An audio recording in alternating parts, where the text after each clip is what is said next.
Sebelumnya saya awali dengan penganjali umat. Om Swastiastu, wassalamualaikum warahmatullahi wabarakatuh, salam, namo buddhaya, dan salam kebajikan. Perkenalkan, nama saya Desa Madikusumaning Dewi, saya dari kampus Institut Agama Hindu Negeri Gede Puja Mataram, Prodi Pendidikan Agama Hindu semester 2. Hari ini saya akan sedikit menjelaskan tentang pendidikan kewarganegaraan di negara Indonesia. Hubungan negara dan warga negara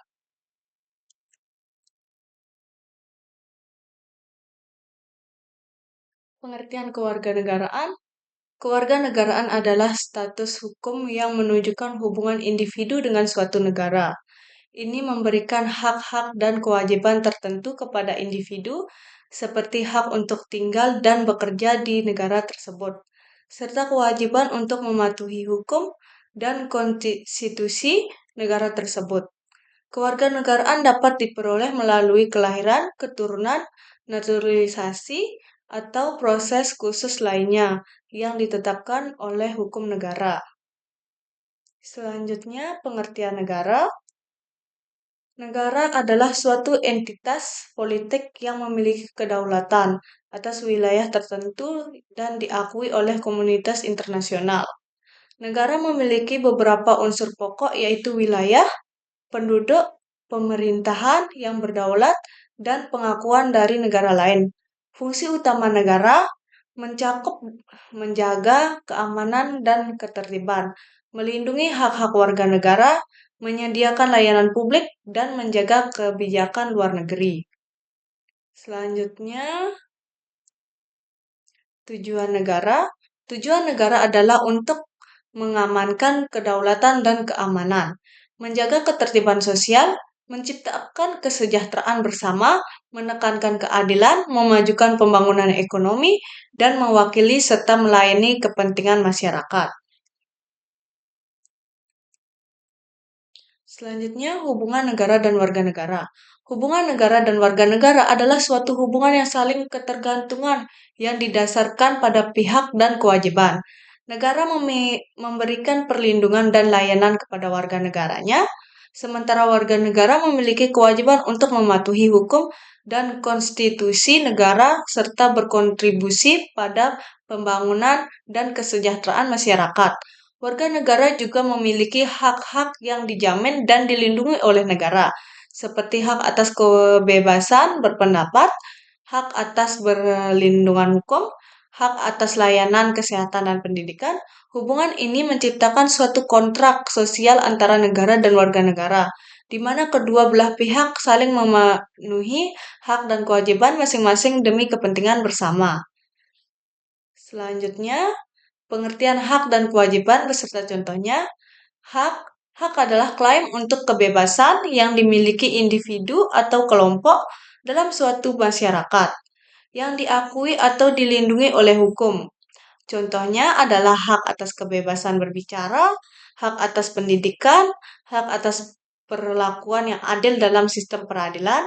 Sementara kewajiban adalah tanggung jawab atau tugas yang harus dilakukan oleh individu atau seorang kelompok dalam suatu masyarakat yang diatur oleh hukum atau norma sosial.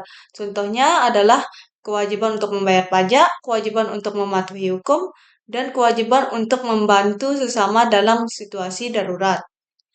Selanjutnya, hak warga negara menurut Undang-Undang Dasar 1945. 1. Hak untuk hidup dan kebebasan. 2. Hak atas perlindungan hukum dan keadilan. 3. Hak atas pendidikan.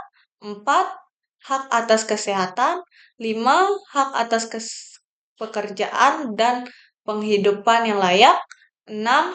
Hak atas kebebasan beragama dan beribadah. 7. Hak untuk menyampaikan pendapat dan menyatakan pendapat secara bebas. 8. Hak untuk berkumpul dan mengeluarkan pendapat secara damai. Yang ke-9, hak atas keadilan sosial dan kesejahteraan. 10. Hak untuk mendapatkan kebebasan berekspresi dan informasi. Yang selanjutnya, kewajiban warga negara menurut Undang-Undang Dasar 1945. 1. Kewajiban untuk taat pada hukum dan menjunjung tinggi konstitusi. 2. Kewajiban untuk menjaga keutuhan dan kedaulatan negara. 3. Kewajiban untuk membayar pajak sesuai dengan ketentuan yang berlaku. 4. Kewajiban untuk mempertahankan tanah air dan ikut serta dalam pertahanan negara. 5. Kewajiban untuk menghormati hak asasi manusia. 6. Kewajiban untuk menghormati kepentingan umum. 7. Kewajiban untuk memajukan kehidupan sosial masyarakat. 8. Kewajiban untuk mengembangkan budaya dan ilmu pengetahuan. Yang ke-9, kewajiban untuk menjaga lingkungan hidup dalam masyarakat dan alam. Yang selanjutnya,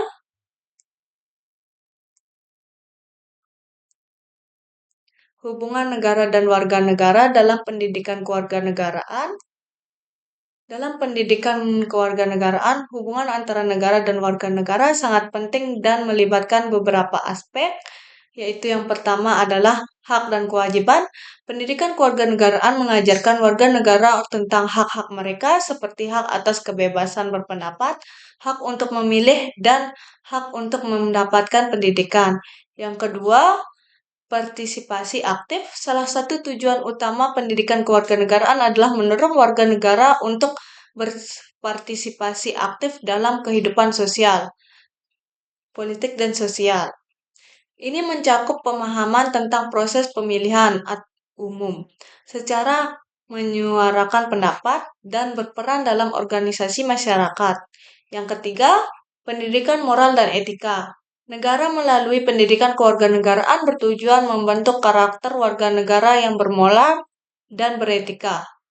Ini termasuk mengajarkan nilai-nilai seperti kejujuran, keadilan, dan tanggung jawab sosial. Yang selanjutnya, yang keempat, kesadaran hukum. Pendidikan kewarganegaraan membantu negara memenuhi hukum dan peraturan yang berlaku. Hal ini penting untuk menciptakan masyarakat yang patuh hukum dan tertib. Yang kelima, identitas dan nasionalisme. Pendidikan kewarganegaraan berfungsi untuk memperkuat identitas nasional dan rasa kebanggaan terhadap negara.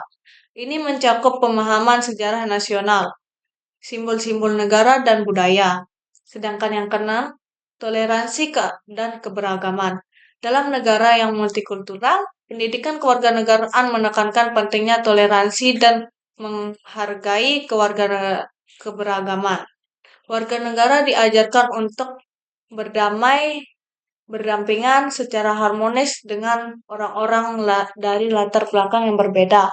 Secara keseluruhan, pendidikan kewarganegaraan berusaha membangun hubungan yang saling menguntungkan antara negara dan warga negara, di mana negara memberikan pendidikan yang baik dan peluang berpartisipasi, sementara warga negara berkontribusi terhadap pembangunan dan kesejahteraan negara.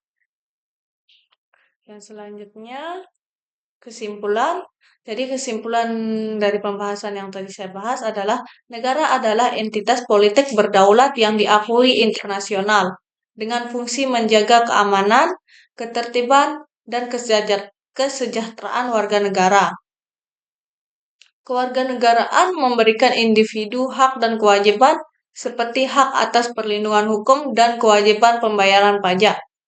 Hubungan antara negara dan warga negara didasarkan pada saling ketergantungan dengan negara, memberikan perlindungan dan layanan sementara warga negara mematuhi hukum dan berkontribusi pada pembangunan. Berdasarkan Undang-Undang 1945, hak dan kewajiban warga negara diatur untuk mencapai kesejahteraan dan keadilan sosial. Sekian penjelasan dari saya. Jika ada kesalahan kata, saya mohon maaf dan saya akhiri dengan Pranama Santi. Om Santi Santi Om. Dan sampai jumpa.